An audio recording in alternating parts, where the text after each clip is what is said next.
Hello and welcome once again to Superconnectivity. I'm your host, Charlie, the Professor Esser, a meaningless honorific, but one that I embrace fully. And of course, my partner in crime, the foggy to my incompetent Matt Murdock. What's your name? Phil, me and Parrish. There you go. That's my man. Phil, a lot to get to this week. Very busy week. Very busy week in the Marvel Universe, the Marvel Cinematic Universe, and even the DC Universe. And I actually want to get to the DC Universe first. Okay.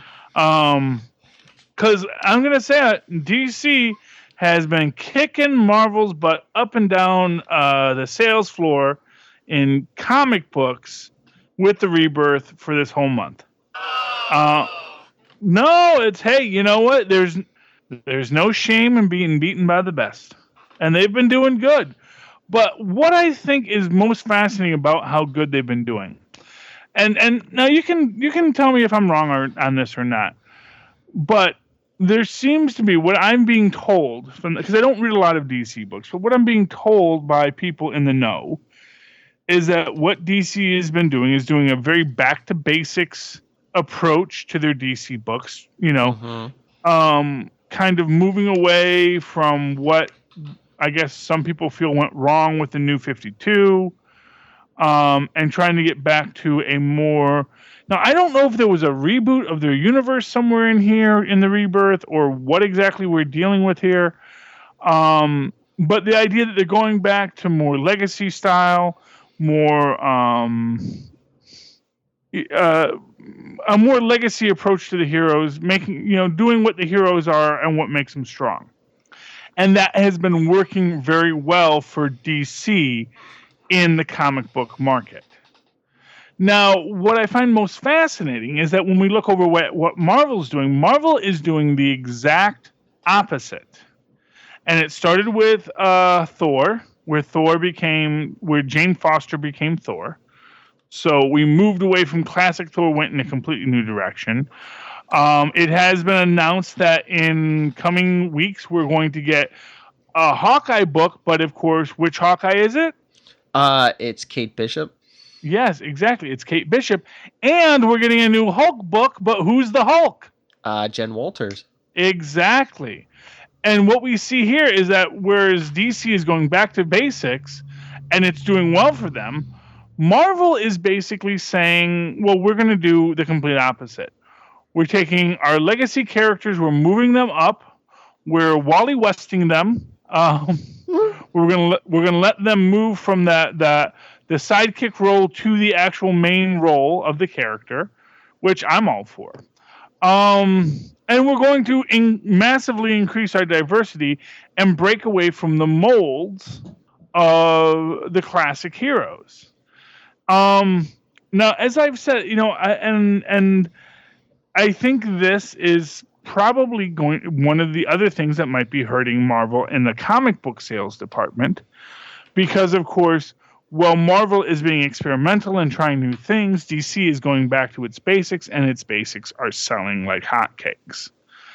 What do you think about that, Phil? So just on that basic premise, that Marvel is breaking away from what their core characters are to introduce new and different characters, an all different Marvel universe, whereas DC is saying, let's get back to basics, let's get back to who these characters are, who our Trinity is, and speak to them directly in that old school way. And that's been selling for DC. I mean, how do you see? Because you're the DC fan here. How does that play to you? I don't know. Do you think the biggest problem Marvel might have is the experiment, if you want to call it that they're doing is an attempt to bring in a lot of new readers, which, I mean, to have a successful business, you always want to bring in, like a younger crowd and, more people. But is that new crowd, are there new fans going to flock to these new Marvel books? I mean, you obviously have the hardcore fans who've been here for years, and they like what they're seeing from DC, the return to the basics and some of the older stuff. So is Marvel in trouble because the new fan maybe the new fans don't know about these books and they're not willing to. I don't know. For some reason, I think comic books are intimidating to some people just with all their history, especially Marvel, who hasn't done like a reboot or anything. Yeah, although they did definitely do, even though they're calling it a soft reboot, it's a pretty strong reboot. They destroyed the universe and rebuilt it in 7 days. So, it's but a lot of their history, most of their history is still intact. Like, I mean, they haven't done like a Crisis on Infinite Earths like DC's done. Yes. Yes. In this universe, if Captain America had dressed in a rainbow costume, he'd remember it. Well, but again, this is what I say. Like, what I think, like the basic difference to me, what I see is the basic difference between Marvel and DC and Warner's, the parent company, and Disney, is that DC is still very much in the comic book business. Warner's is still very much in the movie business. And so their goal is always moving of the product. Disney has not been in the movie business since they realized little girls like to dress up like princesses.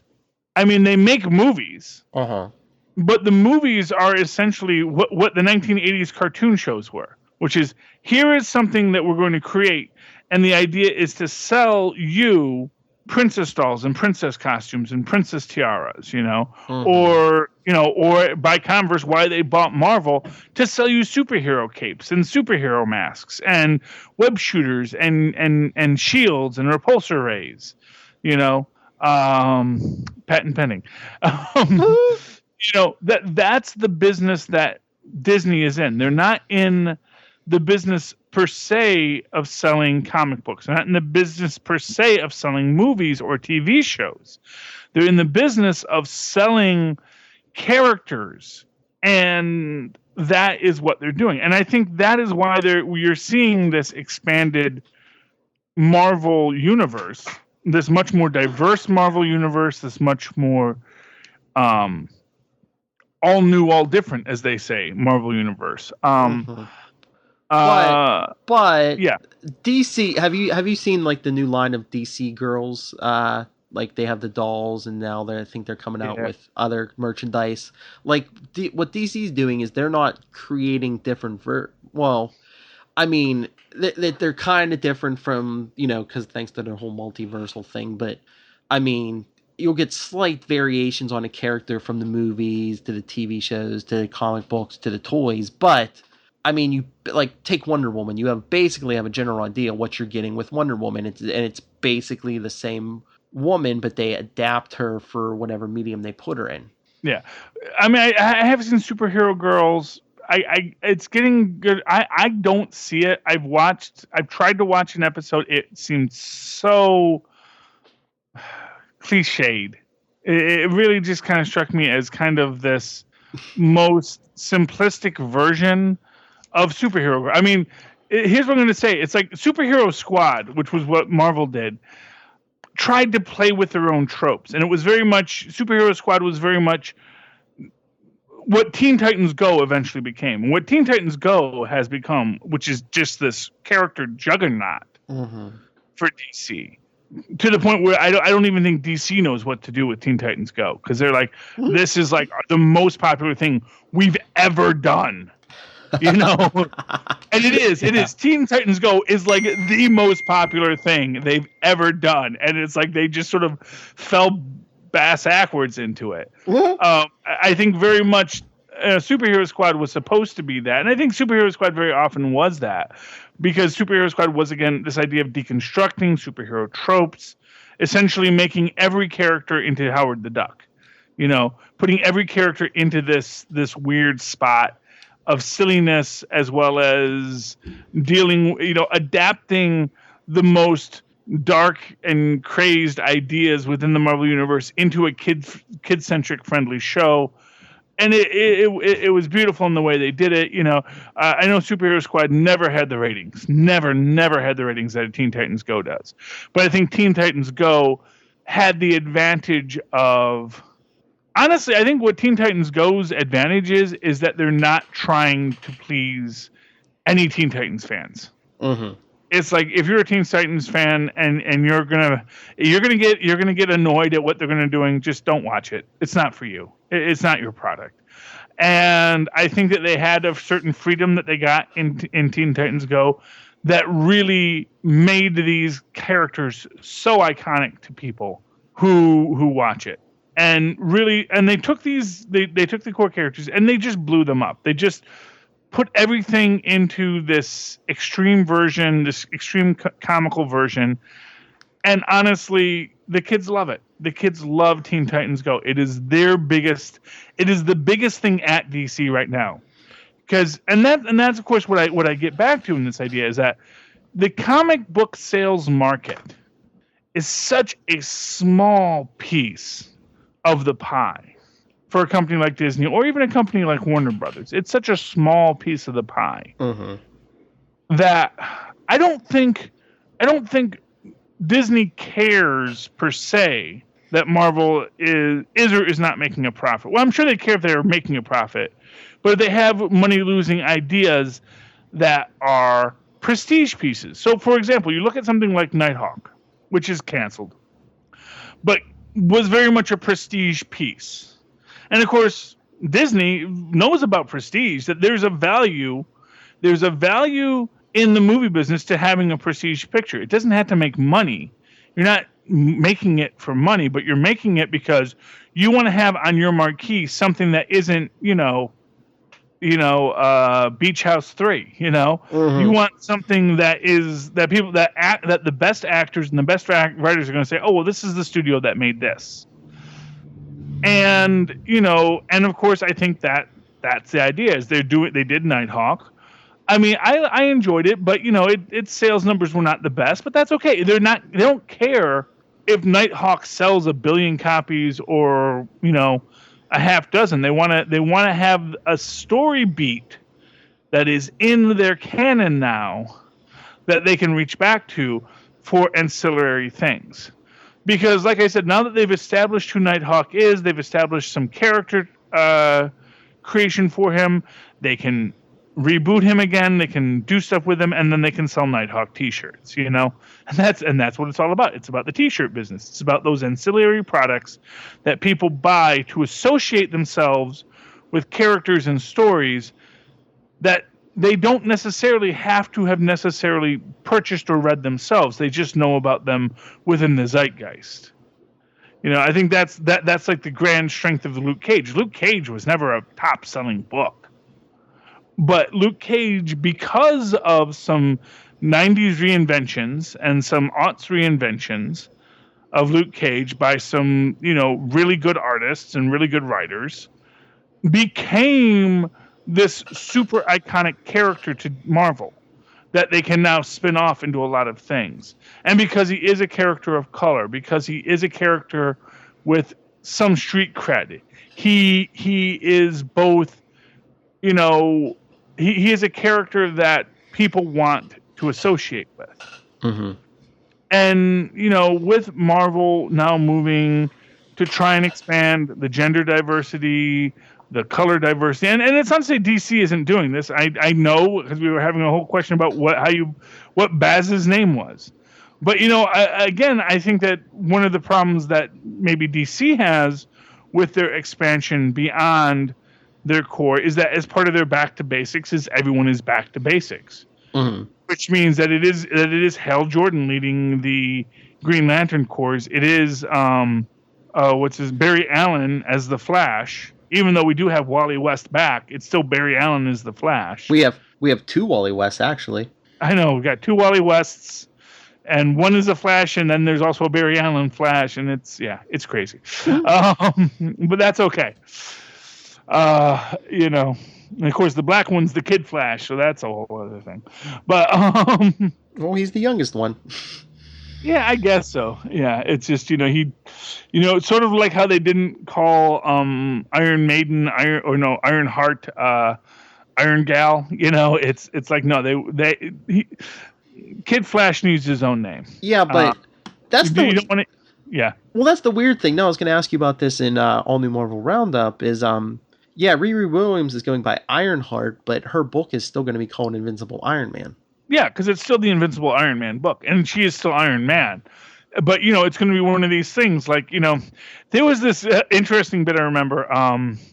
Someone was, it was back when Captain Marvel was leading the Avengers, and I can't remember who said it, but someone says, it's a good idea, Captain Marvel, and they have this little thought bubble. It says it's so weird calling Captain Marvel. Oh no, I think it was in Secret Wars. I think it was Spider-Man who said it actually.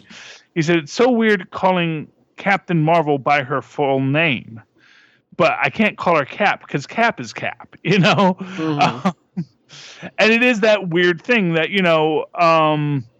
and I think Riri Williams in many ways is going to have the opposite problem, where everyone's going to call her Iron Man, even though she's officially Iron Heart. Everyone's just going to call her Iron Man because you're in the Iron Man armor, you're Iron Man, and I guess maybe we could call you something else, but you're Iron Man, and it's just easier for us to work from there.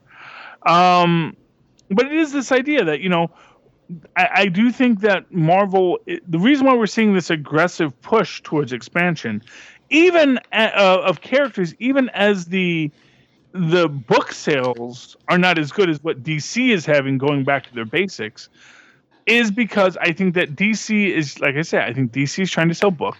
They know that the classics sell, so they're going back to basics. They tried their experimentation with the New 52 and different storytelling techniques and different things.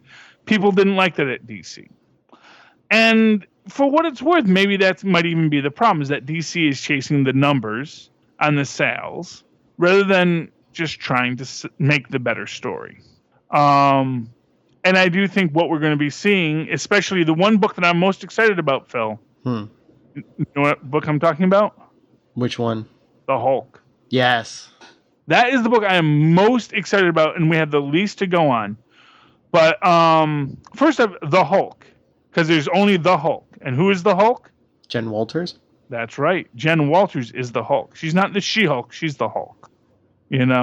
Now granted, there are a dozen other Hulks in the Marvel Universe, but she's the Hulk now. Mm-hmm. And what I find most fascinating about it, and I'm hoping it's going to be true, is there's a suggestion that she's going to be gray. Yes.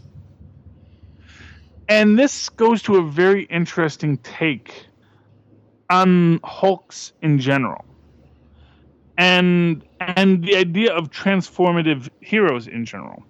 Now, I do have my whole headcanon theory about why Ben Grimm can't transform. And the short of it is that Ben Grimm can't transform himself because he won't allow himself to transform, because he knows that people who transform lose their sense of self. That the more you go from being a Hulk to a Banner, the more Banner and Hulk become separate entities to you. Well, yeah, isn't that what Reed Richards said in John Byrne's run on the Fantastic Four, that it was psychological? Yeah, well, so Burns' idea was that, because of course the first time we actually see this is, and it's actually in the original Stan Lee book, and this is what's great about Byrne, is that Byrne would go through these old original books, and he would see something, and he would throw in some headcanon on it, and he would then explain that his headcanon, and which is why I honestly think Byrne is really a great writer. I mean, yeah, he has his fetishes. He, just like every other writer, he's got these things he goes to that are a little untoward. Mind control sex. He does love the mind control sex. That's okay. Just loves it. It's nothing he likes better than to mess with a woman's mind and put her in a bustier. Whether it's Jean Grey or Sue Storm or a whole other group of heroes he did in some independent books, that's his thing. If you can mess with a woman's mind and get her to wear leather bustier, John Byrne's on board. But if you get past that, he actually tells some really good stories. And what his idea was that Ben Grimm didn't want to change back because he was always afraid that if he ever was just a human being, Alicia wouldn't love him, because he gets covered in these chemicals in the first Puppet Master arc. The first time we meet the Puppet Master, he turns back into Ben Grimm. And Alicia, who had fallen in love with him at this point, doesn't recognize him. And she makes this statement that, as he turns back, as the chemicals dry, he turns back and she says, "Oh, there is the strong man that I knew. Now I know who you are again." Huh. And in it, and then even in the original book, Stan Lee has Ben Grimm say, "Well, she seems to like me better this way anyway." So it comes into this inherent conflict for Ben Grimm in that moment about, he doesn't want to give up the power. When actually there, it's not even that he doesn't want to give up the power. It's that he doesn't want to give up this new relationship.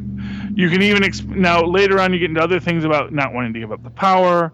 Which is why even when he does cure himself, he does go back. And then what I think it really comes down to is this idea that when you transform, and we see this with any character who does a lot of transforming, when they transform into that other character, they become someone very different. And for Ben, I think that's always been his fear, that he is going to become the monster if he isn't always the monster. If Ben Grimm is the thing, then Ben Grimm is just the thing, and he can be Ben Grimm, and he can always maintain his control over the thing. The thing will never be the monster because the thing is Ben Grimm, and Ben Grimm is not a monster.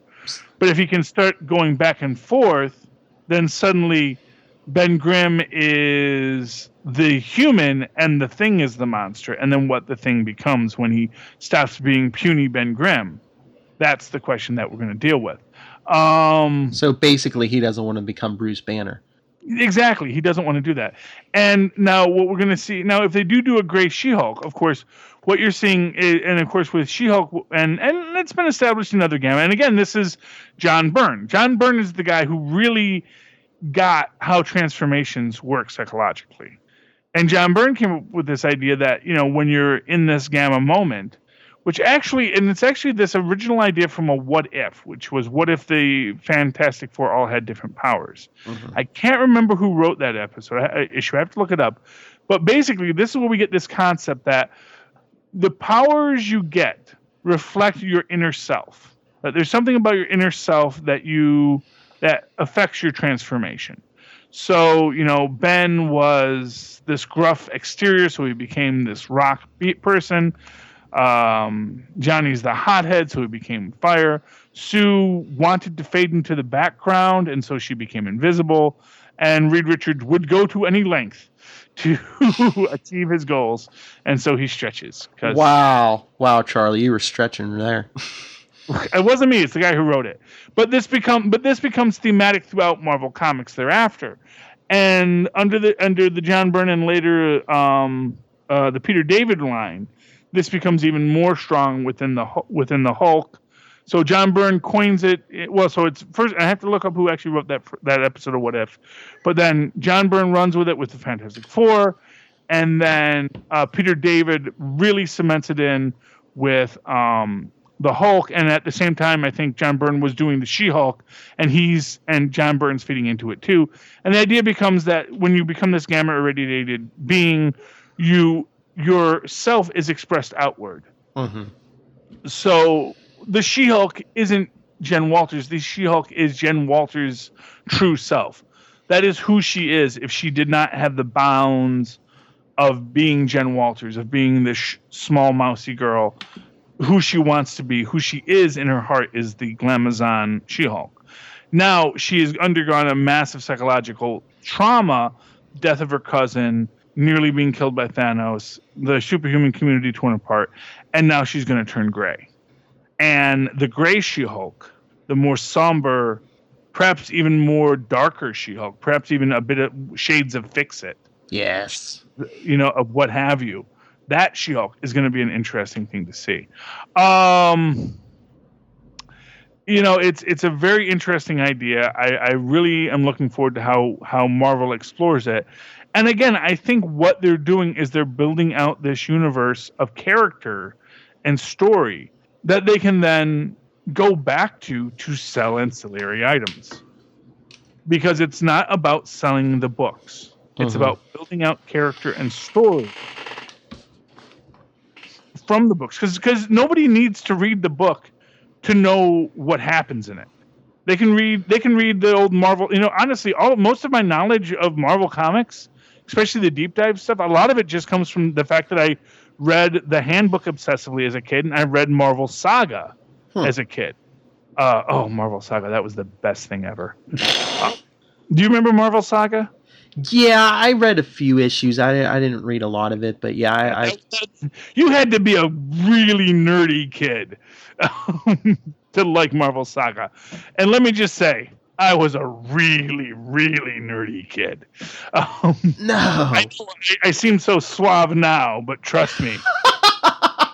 I was some deep diving kid back then. And, worst things you could be. Because, hey, it got me a podcast. But yeah, so, but that's what is the crux of it, is that, people are going to read these digested versions of the Marvel Universe, but what they're really interested in is the coolness. Mm-hmm. The coolness of who Nighthawk is, the coolness of who She-Hulk is. All these things, these stories that are just the one shots. It's even so limited to just being the cover art, Todd McFarlane's Wolverine vs. Hulk cover, whenever I think iconic cover art, that's the one I always go to, because that is like the coolest looking cover ever made. For one that so perfectly embodies what that relationship is, what that moment is. Todd McFarlane's Wolverine vs. Hulk cover, which you'll sometimes see recolored as green, but the true fans know that he's gray in that one. Yes. That is honestly one of those great moments in artistic history, and of course something that has made Marvel millions of dollars just reselling prints of that, putting that on t-shirts, posters, what have you. And of course that is the kind of icon that then informs everything that people know about both the Hulk and Wolverine. So I do think that Marvel is playing a much longer game than DC. And so that's why I don't worry that DC is beating us in I don't worry that Suicide Squad beat Civil War at the box office. Mazel tov for Suicide Squad. I don't feel bad that DC is beating Marvel at the comic book counter, because I don't think that is the business that Disney and Marvel are in anymore. I think the business they're in is selling the ancillaries, and that's what they've actually built out. And that's why I think the move to 10 o'clock for Agents of S.H.I.E.L.D. feeds into that same idea, to build out this ancillary universe, to build out this stronger universe. Even if people don't watch it, but they can seize on that zeitgeist and become part of that zeitgeist in the way that Jessica Jones and Daredevil over on Netflix certainly have, and which we're certain Luke Cage already is, if not, before the episode drops next week, is definitely going to be there. There has been talk about certainly John Barenthal, the Punisher, showing up in Agents of S.H.I.E.L.D. this season. They've heavily hinted that that's going to be the case. I think it could go even well beyond that. And one of the things I thought was most fascinating. Did you see who was mentioned about Ghost Rider by the actor playing Ghost Rider? I must have missed it. No, who did he say? Oh, he said, because basically he said, oh, yes, Ghost Rider, he definitely is about the expansion of what the Marvel Universe is into that area of Doctor Strange and Mephisto. Oh. And I don't know if Mephisto's going to be in Doctor Strange. I kind of think probably not. Probably not the first one. Yeah. Although who knows? Maybe that's going to be your end credits reveal. The heck with Thanos. It's like, wouldn't that be amazing? It's like, oh, you think Thanos is the big bad? No, kids. Let us show you what the real big bad is. But no, I actually think that Mephisto will probably show up in Agents of S.H.I.E.L.D. I think I don't think he's going to be, red pajamas and red hair, I think a red suit character might be definitely in the works. Maybe even a female Mephisto. We'll have to see. Oh, that'd be a great role for my friend Tatiana Cott. She's got flaming red hair. Just put her in her red dress. She's got this great Russian accent. She'd make a fantastic Mephisto. Look him up, Whedon. Tatiana Cott. She will be the most fantastic Mephisto you ever had. Okay. And I hope we get her. I hope we get, or him, or whoever winds up being Mephisto. I hope that's what we get. I hope we are moving towards this greater crossover between the Netflix and the regular TV universe.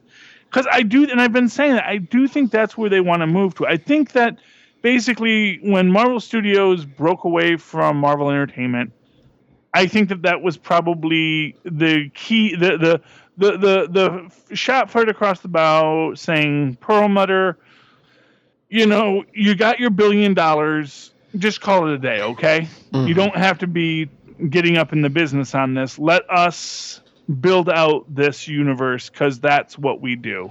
And I think Perlmutter is probably saying, that's fine, I'm getting paid. And, I may disagree with what you're going to do, but quite frankly, I'm getting paid and I'm not going to worry about it. It's not like you're going to stop selling Thor toys, just because you start selling Lady Thor toys, So I think Marvel and Disney are now going to move back to where they used to be of that greater integration of the television movie universe. I think you're still going to have the problem that the movies are not going to show up on the television very much because I think that it is just a different caliber of things. And you might get like the occasional cameo, like you might get a Tony Stark cameo, you might get a Steve Rogers cameo here and there. But generally speaking, you're not going to get that on the major level, that we've seen. Just because I think that both, especially, when you think about like the actors, before they do these things, they're doing like these intensive, year-long exercise binges where they're like, not eating food and exercising 12 hours a day. And, when you're doing that for your 6 weeks of a movie and all that stuff, I mean, honestly, I'm sure like the one thing every Marvel hero does the minute they call last rap is go eat a cheeseburger. It's a lot to ask. It's a lot to ask Chris Evans to show up for a weekend in Captain America shape to be on Agents of S.H.I.E.L.D., and so I think that's one of the reasons why you aren't going to see as much of that movies down. But I think that now that we have the television universe becoming so expanded, I think you're going to see that cross promotion getting much stronger. So I would not be surprised to see Trish Walker showing up in the Marvel universe, Trish Walker crossing paths with the Ghost Rider, that's going to be fascinating. It's going to be neat what they do. Like I said, I would not be surprised if we did not see Nuke show up on Agents of S.H.I.E.L.D. because he went back into the program, and the program is going to come up. Like I said, it would not surprise me if they don't integrate, wow. Why can I never remember what Nuke's name is? Simpson, thank you. To show that Simpson's in the program, so with Walker and Battlestar, and maybe even D-Man. I just want that. I just want that red bearded hipster in the show. I mean, that those guys could very easily get pulled into these kind of things, and it will be very cool.